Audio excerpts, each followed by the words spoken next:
This is a Film Stories original podcast. Did you know a 2018 study showed half of prenatal vitamins tested had unacceptable levels of heavy metals? I'm Kat, mother of 3 and founder of Ritual. When I was 4 months pregnant, I couldn't find a prenatal I could trust, so I created my own. Ours is made traceable, third-party tested for heavy metals, and recently earned the Purity Award from the Clean Label Project. But don't just take my word for it. Get 25% off at ritual.com/prenatal. We made this.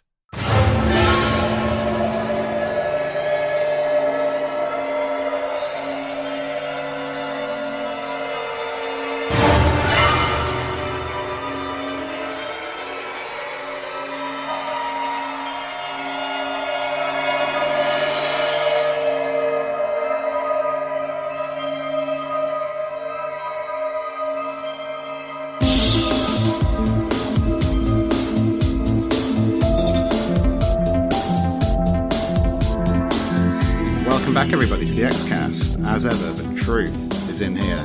This is our special Fight the Future Minute podcast series that you're listening to. I'm your host today, Carl Sweeney, and you're listening to our coverage of minute 36 of the film, which begins with Braunschweig showing cigarette smoking man the body that's incubating the alien, and this minute ends with the first few seconds of the next sequence, which is an aerial shot, I think, of Mulder and Scully's car set in Montgomery County.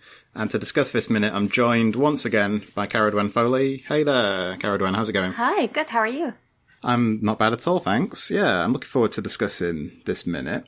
Yeah, what did you make of this one, Caredwen? What really grabbed your attention? Let's dive straight into this one, I think.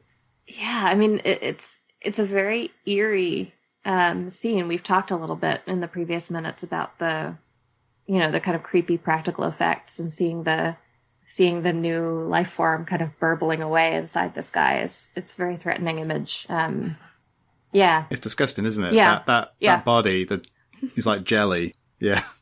I think it's probably, it's quite significant mythology wise. And we talked a little bit about this, inconsistencies and stuff in the prior episode. Mm-hmm. So here we've got this body, which is technically still alive. I can't remember what he says. It's like it's biologically still alive, but this man will never recover, something like that. The alien is using his life energy, and basically the cigarette smoking man doesn't want the body destroyed. We need to try the vaccine. Mm-hmm. The vaccine we've heard about in previous mythology installments. If the vaccine's unsuccessful, burn it. It's astounding to me at this point that they're talking about being able to potentially vaccinate this person. Like, look at his entire body. This is ridiculous. Yeah. This isn't a point where we're trying to keep a virus from taking root. There's a literal alien in him. We can see it. What are they expecting the vaccine to do for this guy? Yeah. Yeah. Well, I mean, yeah. So this host, this man has no chance of survival. I think they say they're actually quite specific. They say it's digesting his bone and tissue, is what he says. So again, I was reading the Eat the Corn website, and it's Kimon Karamidas, who writes that site, and he said that this development, it's an obvious inspiration from the film Alien, from 1979. Mm-hmm. And he says that it's too obvious for his tastes. They could have done away with this, what he calls the action/horror added value of creating a monster alien. I mean, what do you think? What do you think about this development, which is right in the sense that we haven't seen any alien like this before in the series, have we? So, yeah, what do you think? I have kind of mixed feelings about that. I think that criticism maps really neatly onto a kind of broader criticism that people sometimes raise about the X-Files, where when you take the unseen and you make it seen, people often find that kind of less threatening. It comes up a lot in the context of, giving us the Syndicate and like specific characters within the Syndicate to grapple with, as opposed to earlier on where we, periodically see these shadowy men who we never see again. I'm thinking about in, I forget if it's in Piper Maroon Apocrypha or if it's in like Paperclip, but where we see, maybe even earlier, maybe in Anastasia, where we see phone calls between, the men in all these different countries speaking all these different languages and, being concerned about what's happening with the DAT tape or what's happening with, whatever the latest, breakdown in the conspiracy is. The idea that then when you say, it's these guys in this room making these calls together, I'm sympathetic to the argument that makes it sort of less scary and less threatening, but I also find it kind of more, you can engage with the complexity of it a little bit more. I don't know if that necessarily translates onto the kind of show the alien thing, but, you know, I think it does create opportunities for more complexity because you can learn more about it. You can kind of fill the story in as opposed to having there be this kind of vague alien threat that sort of lurks in the shadows and is shiftily threatening, but doesn't actually comprise anything concrete. Here we've got a concrete thing, and we can, you know, we can introduce new weird complications about it, like, you know, the ways that it infects people. That can be very scary, but it also leads to lots of opportunities for kind of missteps and inconsistencies and things like that. So I don't know. I'm kind of two minds about it. I can see both sides of the argument. I think that I can sympathise with the view that it's better to keep things vague and mysterious, but I think if you're going down that route, you know, then the series is going to have a very hard time getting to 9 years. You know what I mean? It's hard to maintain that for a long, long time. Like, I've just been watching some season 1 episodes, and I love how kind of low key something like Conduit is, where they're paying attention to like these marks on the roof of the trailer or whatever. But how long can you keep going down? You know, at some point you have to come out of the shadows, I think, don't you? Yeah, I think it would work really well for something short form, or for, you know, like one of the sort of prestige TV 13 episode series, if you're going to run it for 2 or 3 seasons, or even, you know, maybe 3 or 4 seasons. But if you're looking at like 22, 24 episode seasons for, you know, however many years they were I think they were probably expecting more like 5 or 7 years at the outset. Yeah, that's not sustainable even at that length, and certainly not at the 9 years that we ended up getting, plus the reboots and whatnot. Yeah, you're going to have to show something eventually. I mean, that viewpoint that we discussed, I think that was basically Kimon's take, because what he says is that with a big budget, the film is less mysterious and minimalistic than the series, but full of action and special effects. Too much of it, in fact. Sometimes it feels as if 1013 sat down and did a checklist of all the big stuff TV hadn't allowed them to do. And he also goes on to say, in his opinion, the tight budgets of TV are good stimuli for good storytelling. Also, when one delves into the details of the plot of the film, one finds many, many plot holes in the form of events that can only be explained by huge coincidences. I think he is right about the coincidences. I'm not sure it applies necessarily to this particular minute, but I don't know. What do you make of what he says there? Yeah, I mean, I think he has a good point about, you know, some of the kind of leaps in logic, at least. I don't know if all of them, if I would consider all of them to be like kind of plot holes. Holes, but yeah, I mean, certainly it asks the audience to, you know, to give it some buys. I think I disagree a little bit, though, in the sense of the film being uniquely more cinematic than the series as a whole. If you think about, you know, we were talking about Colony and Endgame in the last minute. I mean, that submarine conning tower, it was remarkable at the time that, you know, that you didn't see things like that on television. And I know that was, you know, that was a unique entry in the early part of the series, but you also see plenty of, you know, very cinematographically exciting episodes and kind of revolutionary ways of depicting, on the X-Files that you didn't necessarily see in other, I mean, if you think about like NYPD Blue and Law and Order and the other sort of hour-long dramas, of the same era, they weren't projecting the same aesthetic at all.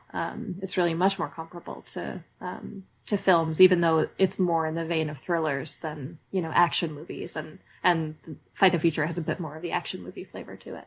Yeah, like you mentioned Colony and Endgame, but something like 731 I think would be a good example too, where that's very thrilling, very cinematic, I think.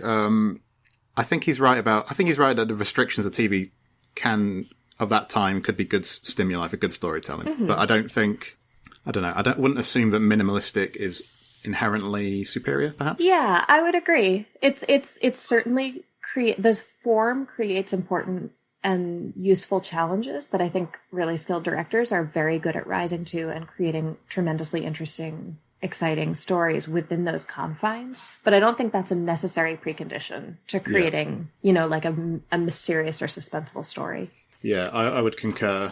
Was there anything else about this one, Caredwen, you've noted production-wise? Was there anything in that script you've I don't think for this minute. I mean, we do have the last 10 seconds, which are this absolutely fascinating tracking shot of, a car going down a road. It's just aces stuff. Superb, wasn't it? Yeah. It's interesting that isn't followed up with, you'd expect to see a shot of them in, a scene inside the car. But no, it's from that to the next scene. Mm-hmm. The only thing I picked up from the commentaries on this minute was that the body was apparently quite a difficult prop to perfect, which I guess is what you would expect. I think they say that the Vaseline helped significantly on that one. God, it's so gross. Yeah. But yeah, that's about it. It depends on the commentary. Sometimes you get a lot of good stuff, and sometimes they just give you one or two little things. So if it's quite okay with you, I was proposing to return to the industrialsafetyandhygienenews.com because this scene, of course, they still got the protective suits on. Nothing would give me more pleasure. So we did a few last time. I've got just 2 more myths to debunk now. So let's see. The first one is, once a worker has exited a hazardous area, the need for protection is over. And what they're saying is that decontamination practices are often overlooked due to the focus on compliance during use. A common mistake is to wear respirators with straps on the outside of a protective hood. This is primarily done to avoid the discomfort of the straps against the head. This practice makes it virtually impossible to remove contaminated clothing before removing respiratory protection. A respirator may be needed to protect the wearer from breathing in particles that may dislodge from the garment while the coverall is coming off. I could see why a lot of people would make that assumption, though. But it's good to know that you need to maintain that vigilance. Yeah, that's it's such another kind of strong suggestion of the fact that processes are only good as the people's ability to participate in them. And, the best, most protective, decontamination or personal protection process you have, if it's not feasible for people to comply with it, it's not, you're not protecting people, and you're in fact making things more dangerous by lulling them into a false sense of security. Yeah. Okay, and then the final myth is that one microporous film garment is the same as all the others. So we're saying that not every garment, even if made with the same type of material, will perform the same. The assumption that less expensive garments perform the same because they purport to be made of the same material type can be a dangerous error. Non-woven processes are highly variable, and protective factors can be compromised even when visual cues, such as holes or tears, are not present. The end user should demand performance data to demonstrate barrier and durability characteristics as part of the qualification process for any new product. I guess my problem with that, or my question about that, is like the last sentence there. The end user should demand performance data. I mean, how practical is that going to be for people who are given these things to wear? I can't imagine that being feasible. I can imagine, if you are, if a government contract goes out, for a bid on, the manufacturer of protective equipment, then I think the buyer is in an adequate position to kind of assess that data. But the guy who's wearing it, certainly, how are you supposed to tell your boss or your boss's boss's boss that your equipment's insufficient? That seems crazy to me. But I think that note about